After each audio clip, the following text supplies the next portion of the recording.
இனி வரப்போற 30 நாளுக்கும் பெர்ஃபெக்ட்டா இருக்கிறத விட கன்சிஸ்டன்ட்டா இருக்கலாம்னு முடிவு பண்ணதுல இன்னைக்கு டே 1. காலையில எந்திரிக்கும் போதே சம்பவத்தோட தான் எந்திரிச்சேன்.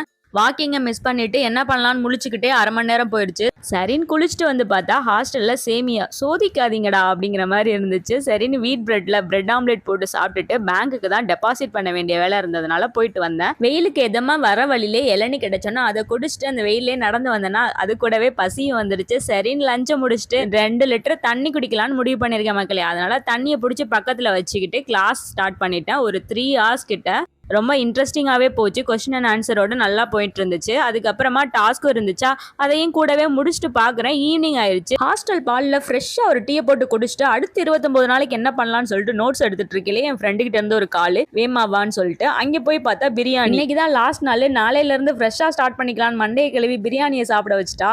சரின்னு சொல்லி லாஸ்ட்டாக ஒரு நல்ல விஷயம் பண்ணுவோமேனு ஜிம்முக்கு போய் அட்மிஷன் போட்டுட்டு எடிட் பண்ணிக்கிட்டே தூங்கிட்ட மக்களே. நாளைக்கு தான் வீடியோ வரும், கோச்சுக்காதீங்க.